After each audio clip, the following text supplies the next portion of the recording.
Olá, pessoal, tudo bem? Espero que todos estejam bem. Hoje nós vamos dar continuidade ao nosso livro 11, começando um outro capítulo, o capítulo 24, que fala sobre o sistema muscular e o sistema esquelético. Então, aí vocês podem observar na figura, né, um esqueleto humano. Na segunda figura, ele está sendo revestido por algumas estruturas, que aqui na terceira figura nós podemos ver que são os músculos. Então, primeira coisa, qual a função do sistema esquelético?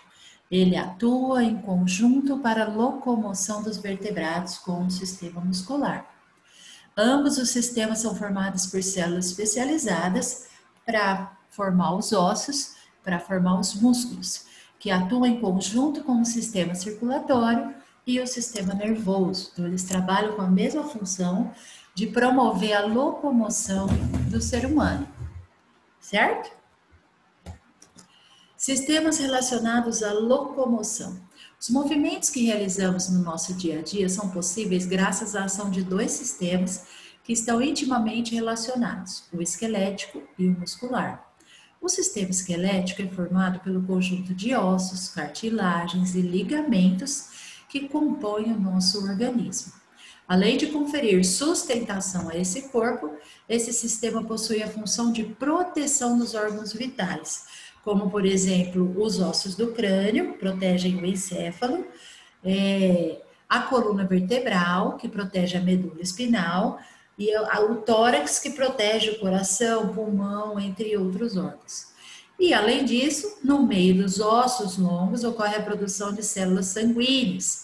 Esse meio de ossos longos é chamado de medula óssea. Então, medula significa meio. Então, medula óssea é um líquido que tem dentro dos ossos longos com a função de produzir as células sanguíneas. Medula espinal ou espial é um conjunto de nervos que atua juntamente com o sistema nervoso, né, sendo uma parte do sistema nervoso na recepção e resposta às mensagens do meio ambiente. Então, quais são as funções do sistema esquelético muscular?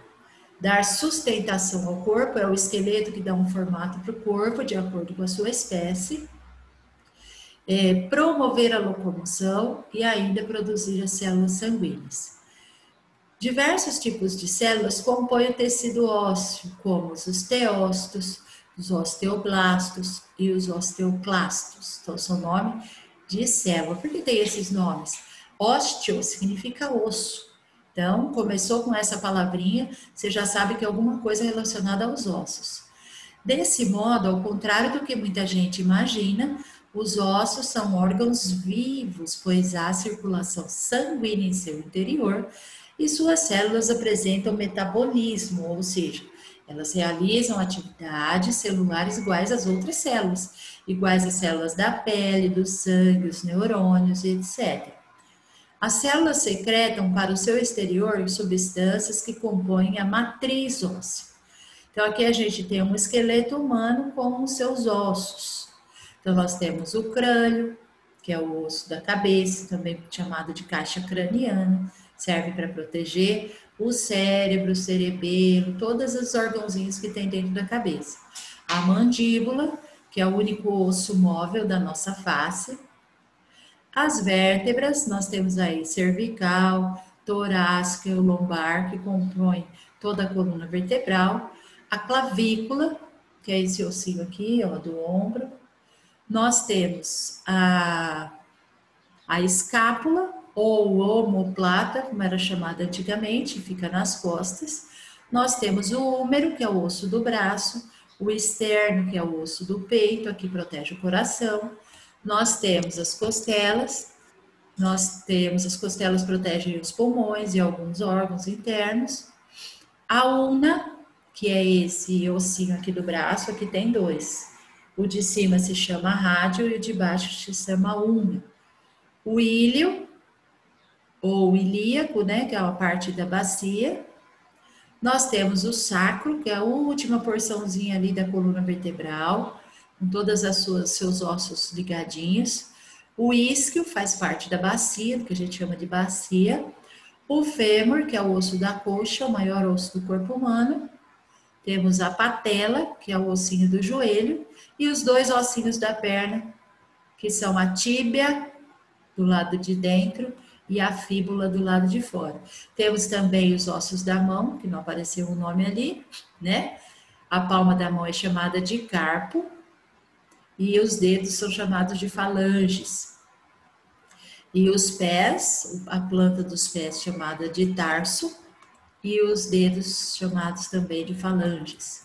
A matriz óssea é formada por uma parte orgânica, formada por fibras, colágenos, e uma parte inorgânica, formada de minerais, como bicarbonato, magnésio, potássio, sódio, citrato, fosfato e cálcio.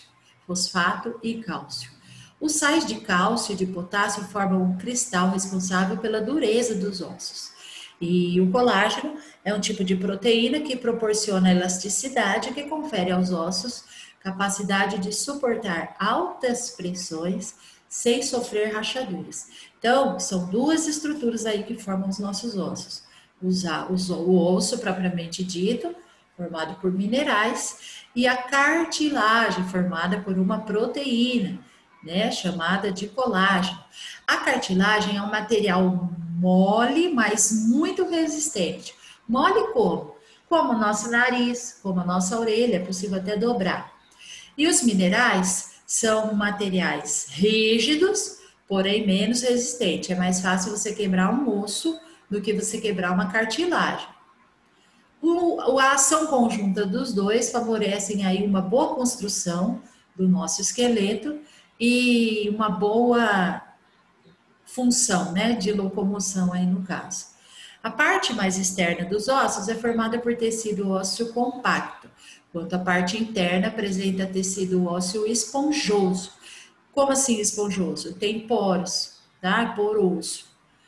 O corpo humano é formado por 3 tipos de ossos: curtos, chatos e longos. Curtos são constituídos de tecido ósseo esponjoso, circundado por uma fina camada de tecido ósseo compacto. Tem formato de cubo ou arredondado, como as vértebras que constituem a coluna vertebral, como a patela, que fica no joelho. Os ossos chatos, como o nome já diz, possuem formato achatado, de placas, como a escápula, que é esse osso aqui nas costas, e os ossos do crânio. E os ossos longos possuem um formato cilíndrico e alongado, como o fêmur e o húmero. Sua região central é conhecida como diáfase e as extremidades chamadas de epífises. A medula óssea amarela contém células que armazenam gordura, sendo, portanto, uma reserva energética para o nosso organismo. Já a medula óssea vermelha é responsável pela produção de células sanguíneas, glóbulos vermelhos, brancos e plaquetas. Então, aí vocês têm um exemplo de um osso longo, a extremidade é chamada de epífase, o meio do osso de diáfase, e lá dentro a gente tem a medula amarela e a medula vermelha. A medula amarela é gordura e a medula vermelha fabrica as células sanguíneas. Os ligamentos são estruturas resistentes formadas por um tipo especial de tecido conjuntivo que contém muitas fibras colágenas. São responsáveis por ligar um osso articulado ao outro. Então, todos os nossos ossos estão encaixados e amarrados por ligamentos. Tá? Não é amarração igual a gente conhece, é modo de dizer. Então, os ligamentos são estruturas bem fortes que ligam um osso ao outro osso. Nós temos também os tendões, que são estruturas musculares bem fortes, que ligam um músculo no osso. Então, o ligamento liga um osso no outro. Tendão liga o músculo no osso. Se eu tiver só o esqueleto, nós somos apenas uma caveira, não serve para nada. Por isso que o sistema esquelético e muscular estão sempre juntos. Eu tenho o esqueleto e em torno dele eu tenho os músculos, que é o que vão dar o movimento para o esqueleto. Como que isso acontece? Nós vamos ver já já. Mas os músculos são células especiais com capacidade de esticar e encolher. Essa função permite que ele dê movimento ao esqueleto. O tecido cartilaginoso trata-se de um tipo de tecido conjuntivo que se caracteriza pela resistência e flexibilidade. Resistência, difícil de quebrar. Flexibilidade, ele é flexível. É formado por células chamadas condroblastos, que secretam substâncias que formam a matriz intercelular, constituída de fibras de colágeno e outros componentes resistentes. É um tecido que não possui vasos sanguíneos, a cartilagem. Desse modo, as células recebem nutrientes e gás oxigênio de um outro tipo de tecido conjuntivo que reveste as cartilagens. Elas estão localizadas no nariz e nas orelhas dos adultos, além de outras regiões como as articulações. Parte do esqueleto de um bebê é formado por cartilagem. Com o passar dos anos, o tecido cartilaginoso vai sendo substituído pelo tecido ósseo. Então, muitas vezes, na ponta dos ossos, ou entre o encontro de um osso e outro, existe uma camadinha ali de cartilagem, para evitar o atrito entre um osso e outro. Então, alguém citou aí numa das aulas passadas que o pai não tinha mais a cartilagem do joelho.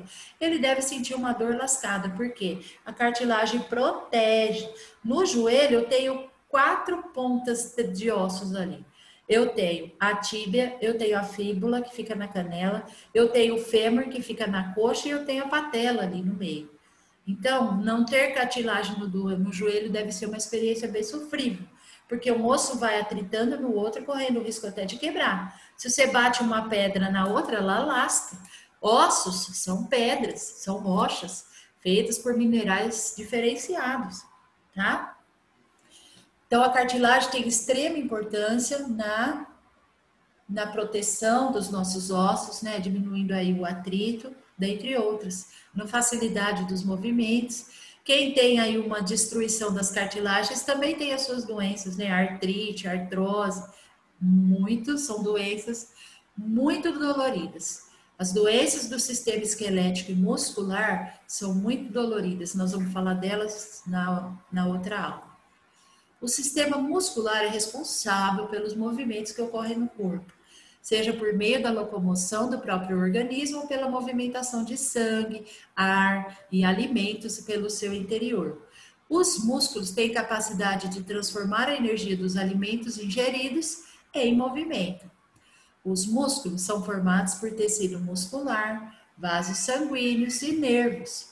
As células musculares são especializadas na contração. Então, essa contração que as células realizam é o que vai dando movimento nos nossos músculos, no nosso esqueleto. Nós temos 3 tipos de tecido muscular: liso, cardíaco e esquelético. O tecido muscular liso reveste os órgãos do sistema digestório, estômago, esôfago, intestino, e as veias e artérias, o útero e os canais que liberam secreções e hormônios. As proteínas celulares responsáveis pela contração da musculatura não estão aliadas, o que confere um aspecto liso ao músculo. É inervado por nervos do sistema nervoso autônomo e, portanto, as contrações realizadas são involuntárias.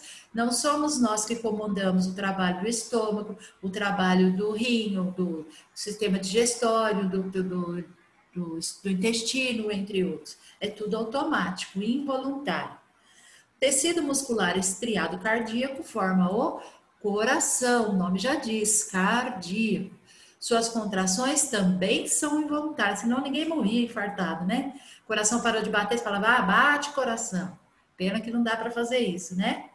Assim como o tecido muscular liso, mas as proteínas contráteis estão alinhadas dentro de suas células, formando um padrão estriado, né? O músculo não é liso, ele tem umas estrias. E o tecido muscular esquelético é responsável pela locomoção, formado por células alongadas e com muitos núcleos, chamadas de fibras musculares. As fibras estão organizadas em feixes envoltos por tecido conjuntivo, que com os vasos sanguíneos e nervos formam os músculos. Os músculos estriados esqueléticos estão ligados ao esqueleto, e seus movimentos são coordenados pela inervação voluntária, estando assim sujeitos à nossa vontade.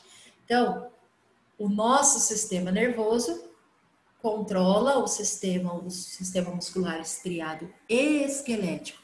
É só gravar, ó. Esquelético lembra esqueleto. Então, esse tipo de músculo é aquele que reveste os nossos ossos.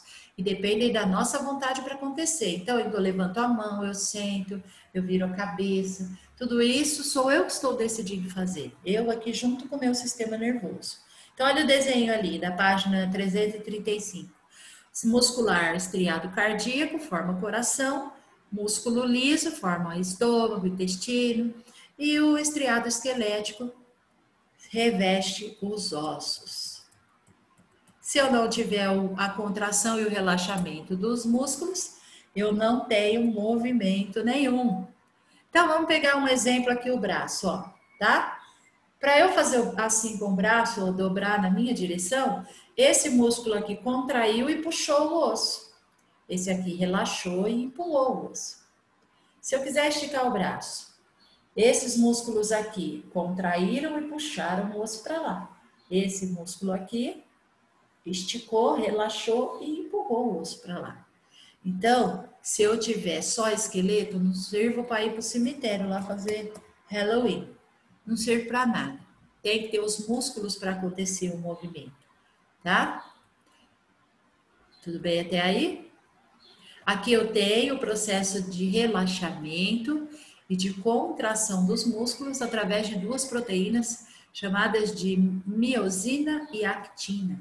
Então, são elas que estimulam as nossas células musculares à contração e ao relaxamento. A aparência estriada da musculatura está relacionada à disposição dessas duas proteínas, actina e miosina, responsáveis pela contração. Durante a contração, as fibras musculares recebem o impulso dos nervos voluntários, então os filamentos de actina deslizam sobre os filamentos de miosina, encurtando a fibra, causando o encurtamento do músculo, que é o que faz puxar o osso para poder se movimentar. Olha os tendões aqui. Os tendões ligam os músculos esqueléticos aos ossos. São constituídos de feixes de um tipo especial de tecido conjuntivo e fibras colágenas. Então, os tendões é que mantêm os ossos ligados, os músculos ligados aos nossos ossos. Então, se a pessoa sofre um acidente, um ferimento, rompeu um tendão, tem que fazer uma cirurgia, algumas vezes, né? Aí eu não sei o grau do acidente, né, da lesão desse tendão, que faz o médico decidir pela cirurgia ou não. Porque esse tendão, ele está provavelmente mantendo um músculo aí no lugar. Então, se ele foi rompido, a movimentação fica defeituosa, fica deficiente. O tendão de Aquiles. O tendão que liga o músculo da panturrilha ao osso do calcanhar, o calcâneo, é conhecido popularmente como tendão de Aquiles.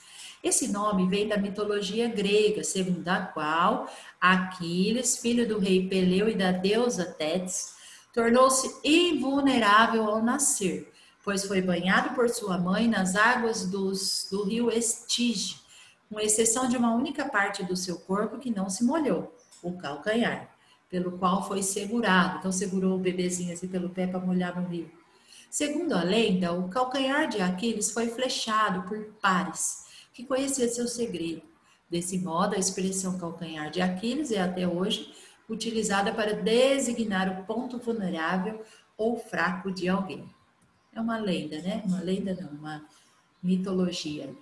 Na próxima aula, nós vamos falar sobre as doenças que podem afetar o nosso sistema muscular. Até lá, beijinho.